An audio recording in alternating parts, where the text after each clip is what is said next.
परम सत्कारयोग गुरु प्यारी सात संगत जी राधा स्वामी जी।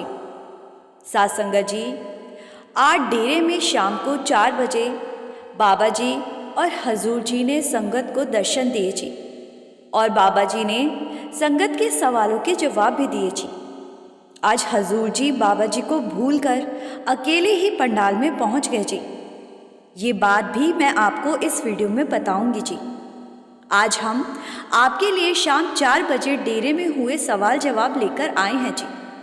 वीडियो के आखिर में बाबा जी एक बहुत ही बड़ी सीख भी आपके लिए हम लेकर आए हैं, इसीलिए वीडियो को पूरा सुनने की कृपा जरूर करें जी। आइए एक एक करके सुनते हैं जी, आज क्या क्या सवाल किए गए। एक लड़की बाबा जी से कहने लगी कि बाबा जी, जब कभी मुझे प्रॉब्लम आती है तो मैं सोच लेती हूँ कि बाबा जी अपने आप संभाल लेंगे। तो बाबा जी ने समझाया कि बेटा, हमें जो कुछ भी मिलेगा वो हमारी करनी का मिलेगा। अगर हम ये सोचकर बैठ जाएं कि डेरे जाएंगे और बाबा ही सब संभाल लेगा, तो ये हमारी गलती है।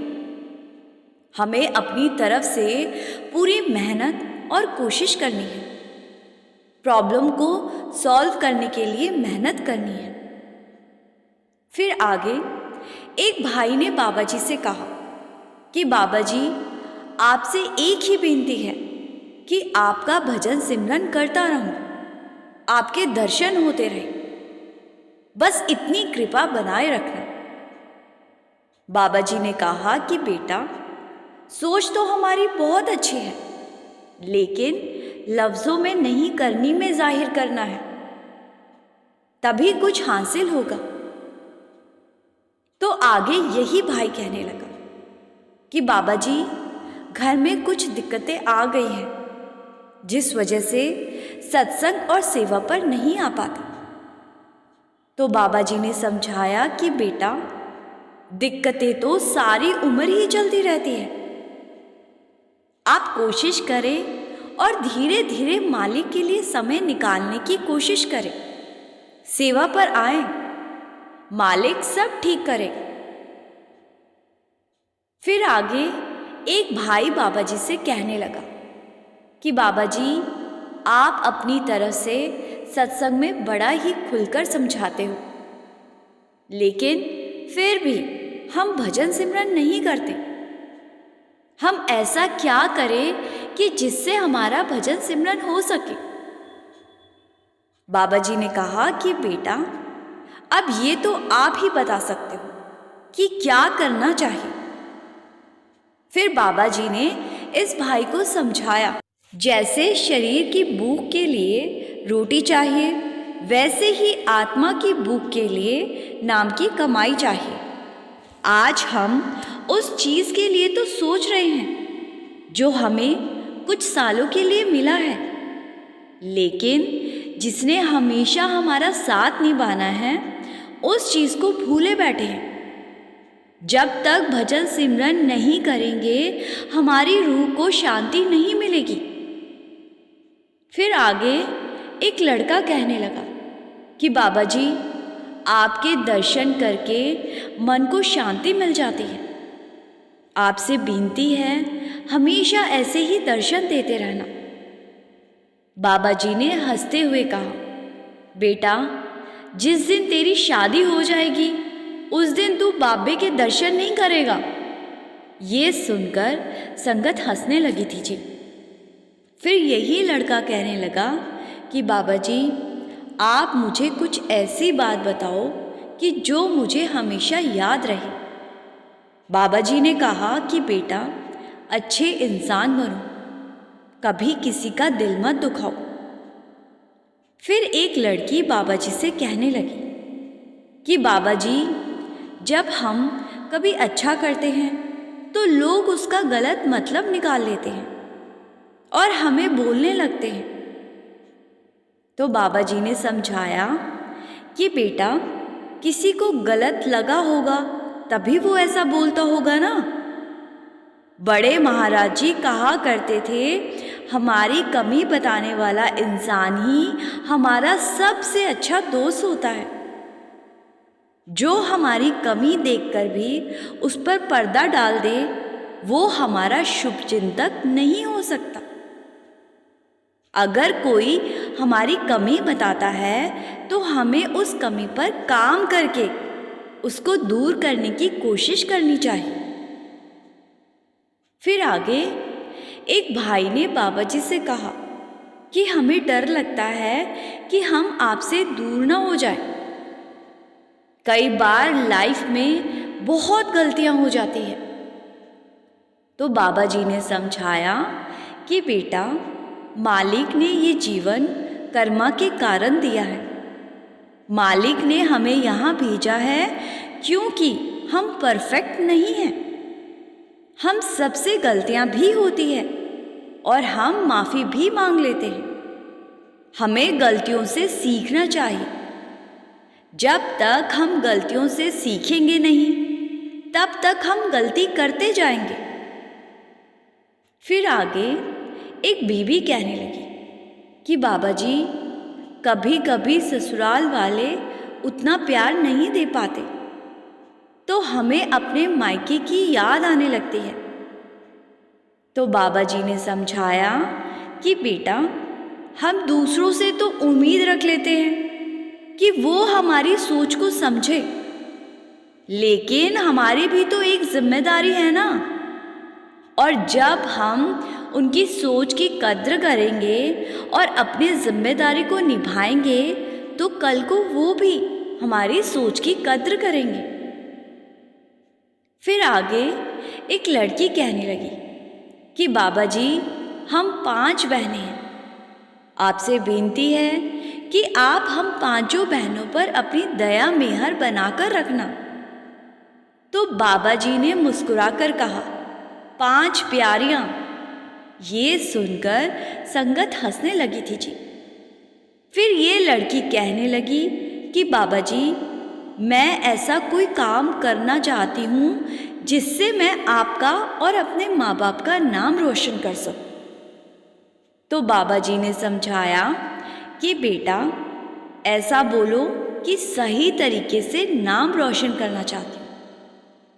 फिर यही लड़की कहने लगी कि बाबा जी, पिछली बार मेरी बहन ने आपसे सवाल किया था और उसने आपसे पूछा था कि क्या वो पायलट बन जाए, तो आपने हाँ कहा था। अब वो कुछ ही दिन में पायलट बनने जा रही है। अब वो आपके साथ रहकर सेवा करेगी और आपका जहाज को ऑपरेट करेगी। तो बाबा जी ने हंसते हुए कहा कि बेटा, बीवियों के साथ रहकर मैंने अपनी जान जोखिम में थोड़ी ना पानी है। ये सुनकर संगत बहुत हंसी थी जी। फिर यही बहन कहने लगी कि बाबा जी, कभी कभी मैं आपके साथ गुस्से से बात कर लेती हूँ, तो उसके लिए सॉरी। तो बाबा जी ने कहा कि बेटा, मैं तो अब आदी हो गया हूँ, निकाल लिया करो मुझ पर जितना मर्जी गुस्सा। ये सुनकर संगत फिर से हंस पड़ी थी जी। फिर एक भाई ने पूछा कि बाबा जी, कभी कभी हम कोई प्लानिंग करते हैं तो वो प्लानिंग हमारी पूरी नहीं हो पाती और हम मायूस हो जाते हैं। बाबा जी ने समझाया कि बेटा, अगर सबकी प्लानिंग पूरी होने लगी तो संसार में तो तबाही मच जाएगी। हमारा काम है मेहनत करना, बाकी जो कुछ भी होगा वो उस मालिक की मौज से होगा।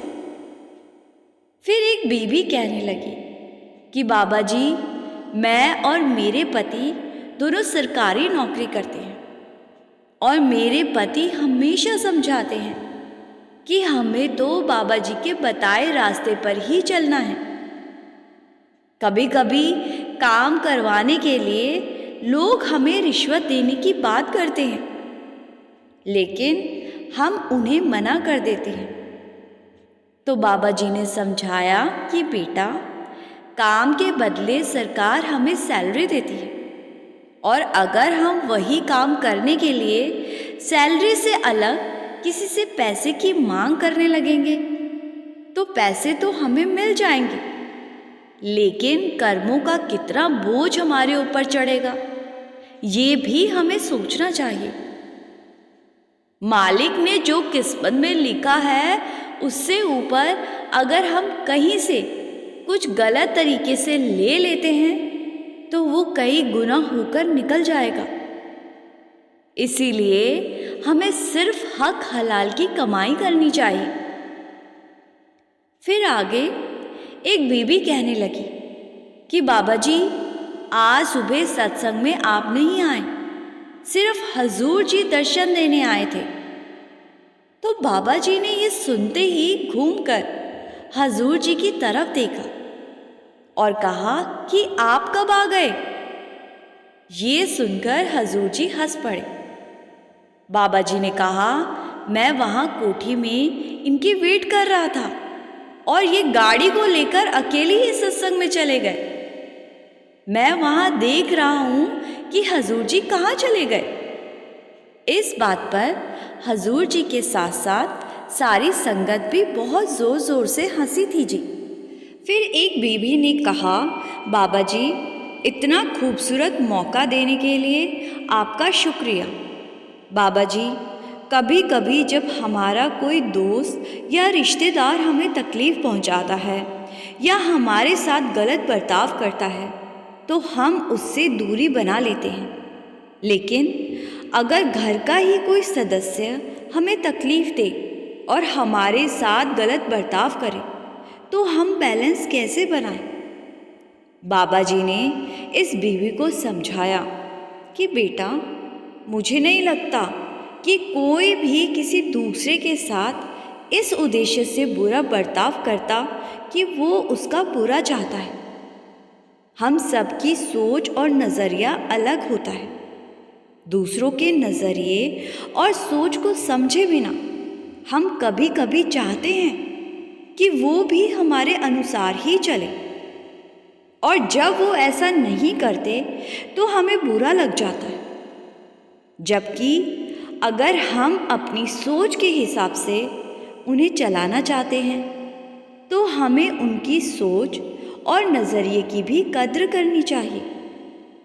जब हम उनकी बात को अच्छे से सुनेंगे और समझेंगे तो एक दिन उन्हें भी एहसास होगा और वो भी आपकी सोच की कद्र करेंगे। फिर आगे एक लड़की ने बाबा जी से सवाल किया और ये सवाल हम सबके जीवन में बहुत अहमियत रखता है जी। इस लड़की ने पूछा कि बाबा जी, आप सत्संग में अक्सर कहते हो कि किस्मत हमें एक मोड़ पर लाकर खड़ा कर देती है और वहाँ उस मोड़ पर से हमें किसी एक रास्ते को चुनना होता है। जब हम अपनी विवेक की ताकत का इस्तेमाल करके किसी एक रास्ते को चुन लेते हैं तो क्या वो रास्ता पहले से हमारी किस्मत में लिखा होता है? बाबा जी ने इस लड़की को समझाया कि बेटा, ऐसे डिसीज़न हम अपने मन पर पड़े प्रभावों के आधार पर लेते हैं। अगर हमारे मन पर पॉजिटिव प्रभाव पड़े होंगे तो हम एक सही रास्ते को चुनेंगे, और अगर नेगेटिव प्रभाव होंगे तो हम गलत रास्ते को चुनकर बैठ जाते हैं।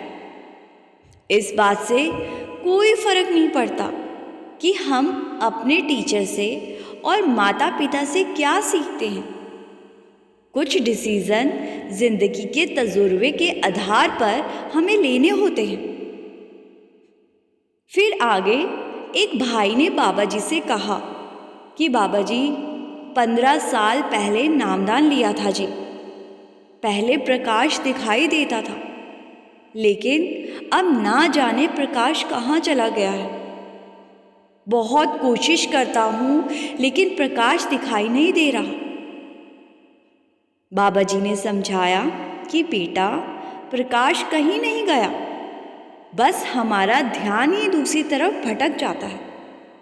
मालिक तो 24 घंटे हमारे अंदर है।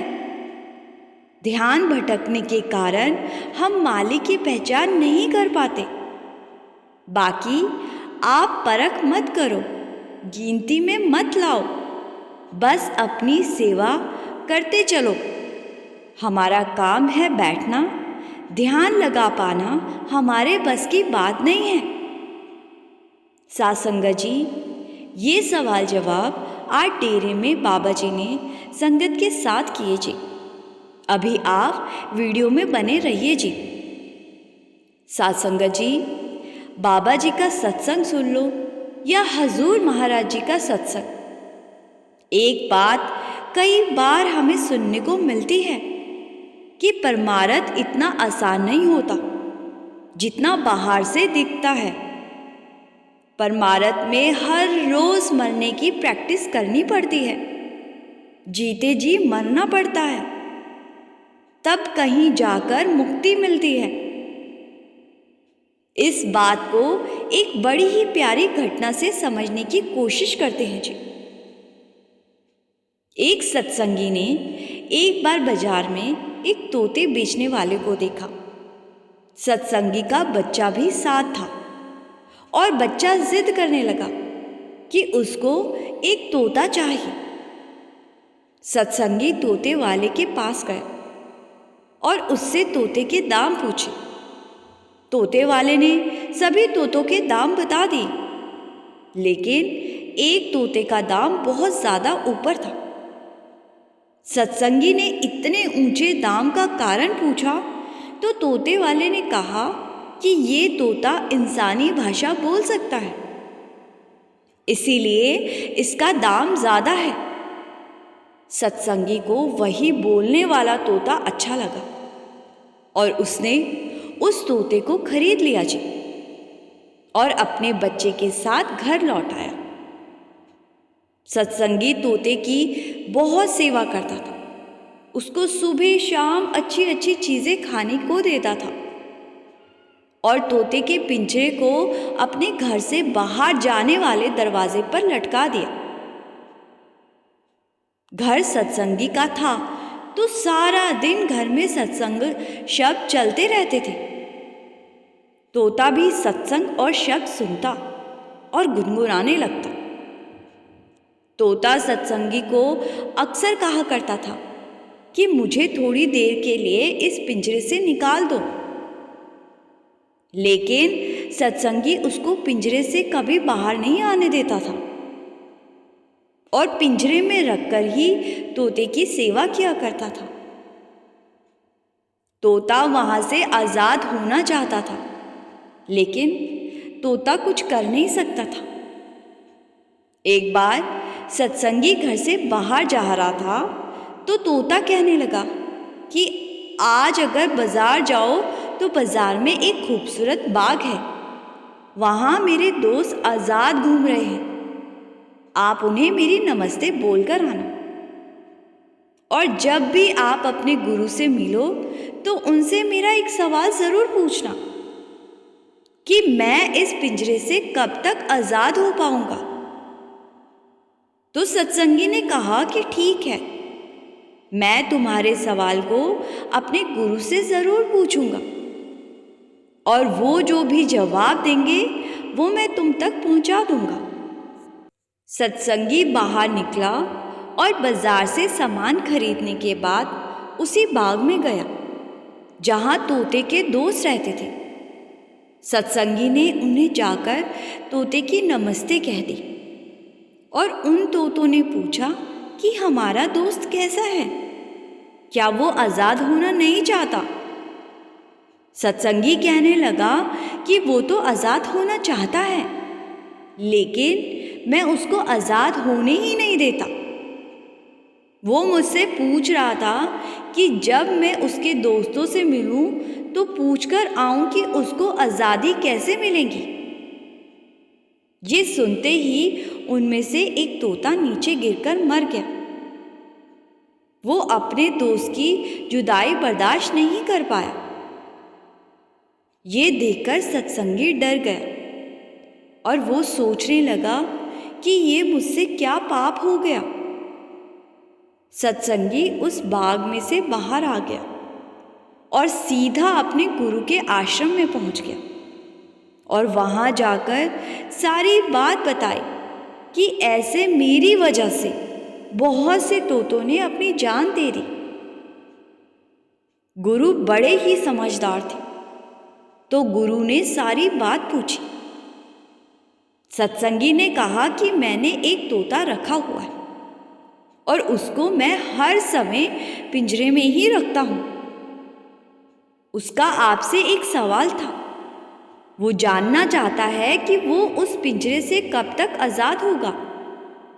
इतना सुनने की देर थी कि गुरुजी वो नीचे गिर पड़े और बेहोश हो गए। ये देखकर सत्संगी बहुत डर गया और दौड़ता हुआ अपने घर वापस लौट आया।